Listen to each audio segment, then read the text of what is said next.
Tagimik. Okay lang po tayo.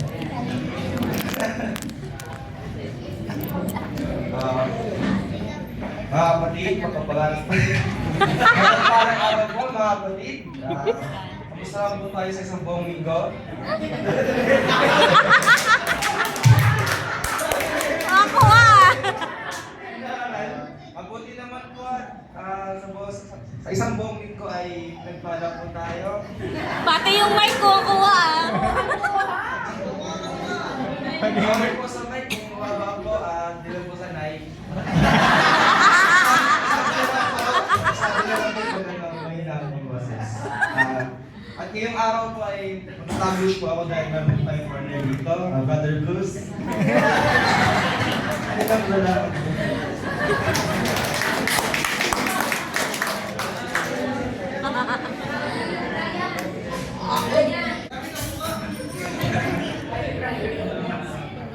Ano mag-isa?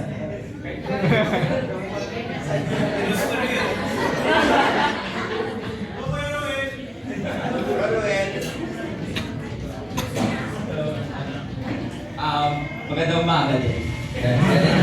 Ang hawak ng mga.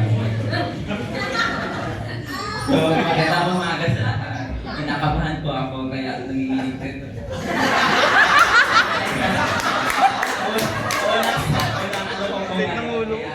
Ito na lang po diligay ko pong aking life verse sa Kawikaan 16 verse 3.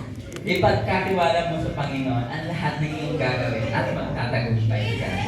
At para sa mga kabataan, palagi niyo pong sundin ang iyong mga magulang.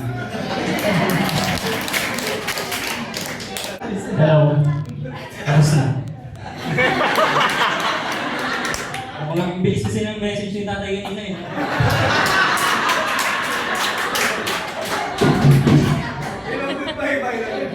Ayun guys, iba yung gagawin ko ngayon. Instead na gagahin yung way ng pag-preaching ni tatay, papakita ko sa inyo kung ano siya sa bahay.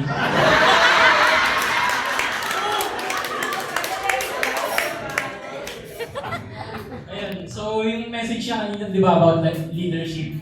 Papakita ko sa inyo yung kung paano niya i-express yung sarili niya as a head of our family. So yung first scene natin is about one characteristic of a leader, which is authority. So minsan kapag sa umaga na sabay kami ni Papa na may pasok, ang nangyayari is nag-uunahan kami sa CR kung sino maliligo.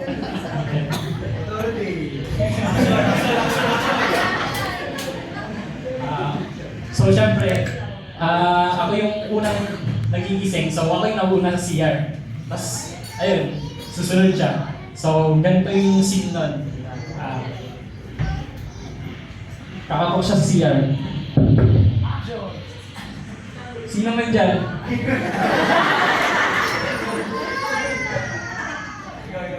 Eh ako, tumatay pa ako. Ako bakit? Hindi sabi yan, maliligo ako. Maliligo din ako.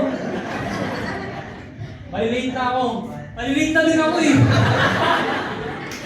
Bilisan mo dyan kasi ako yung may trabaho. Teka lang, patapusin mo na ako tumae. Ayun ako, bilisan mo dyan.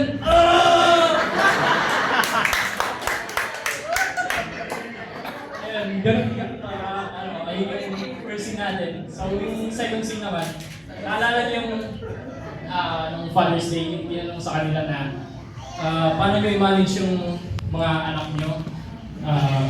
Tapos, yung sagot ni Papa is ilalagay niya daw yung level niya dun sa level namin, which is pretty accurate. Si Elijah yung kausap niya, tatawagin siya ni Elijah, "Tatay!" Sabihin niya, "Yes, Elijah, bakit?" Pag ako naman yung tatawag sa kanya, "Tay, bakit?"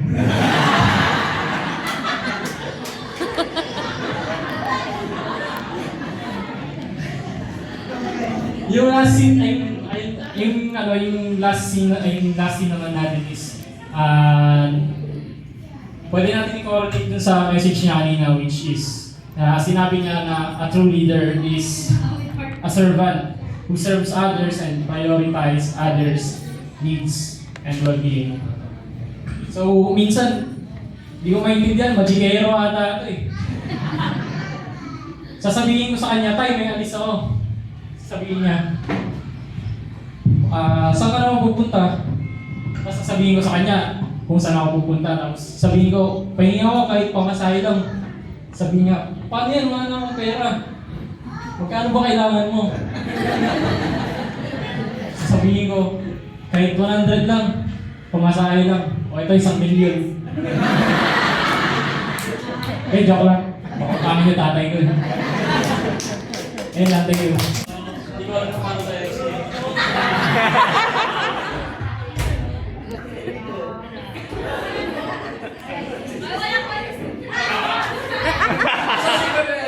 Pwede, best friend ko yun eh. Hindi ko alam kung paano kami naging best friend eh. So, sino dito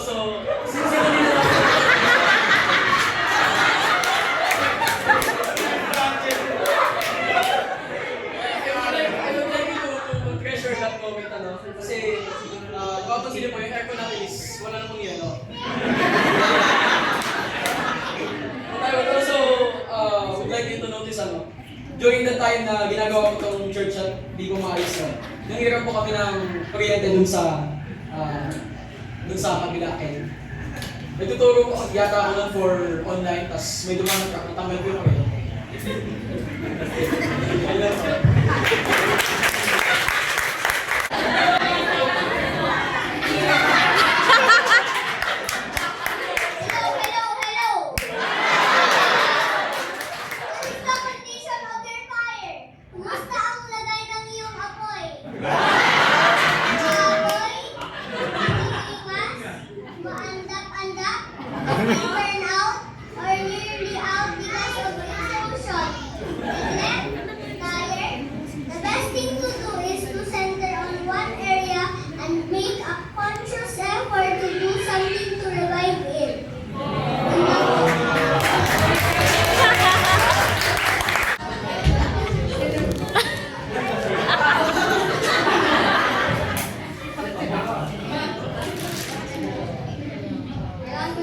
Kalahating oras.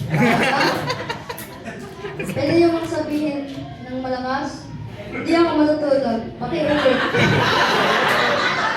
In Jesus' name. Yan, amen. Si Kristo ay nagparito para sa ating kaligtasan.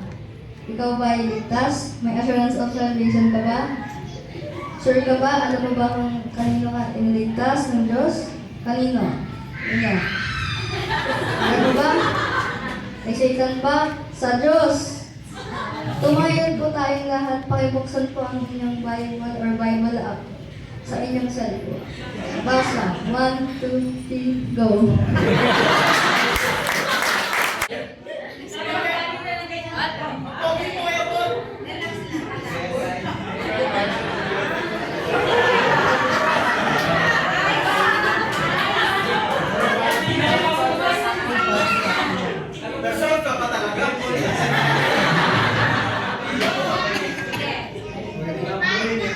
Good morning guys! Ako nga po pala ay isang guro, isa ding coach, masayang lingkod ng Diyos, kumakanta ng papuri at pasasalamat sa Kanya.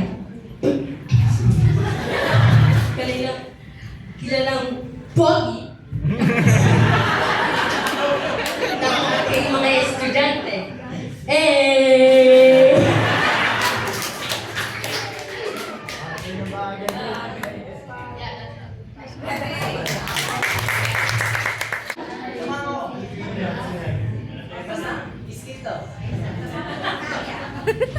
Gusto ko, naiba ako kaya meron akong kasama. So, basta po, siya po yung gagawin ko, si Kuya Mike. Ngayon po, ang situation na to, yung gagawin ko po yung parang mga gusto po ako sa kasama namin sa youth na matagal namin hindi nakikita.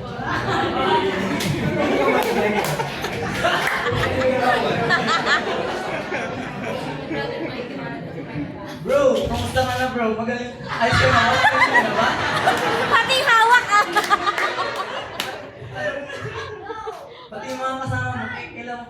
mo ba sila pabalik, bro? Yun lang po. Salamat po. Thank you very much. Po ang lahat. Ito po yung pinaka-impression ko po sa elder na po ito.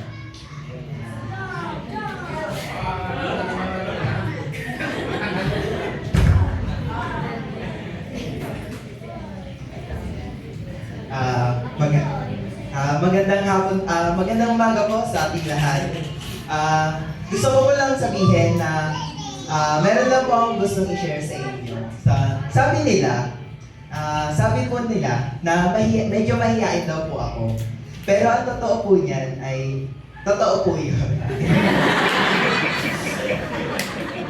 Hindi, joke lang po. Pero ito po, gusto ko lang po sa inyo i-share na yung isa po sa mga life verse ko. Sa totoo lang po, marami po akong verse na kabisado, lalo na po yung Psalms 23. Okay, sige po. Pero para hindi po, para mabilis po tayo, yung verse 1 lang po. Okay. Okay. Sige po. Sabayan niyo po. 1, 2, pakibukas po ang ating mga Bible at basahin po natin.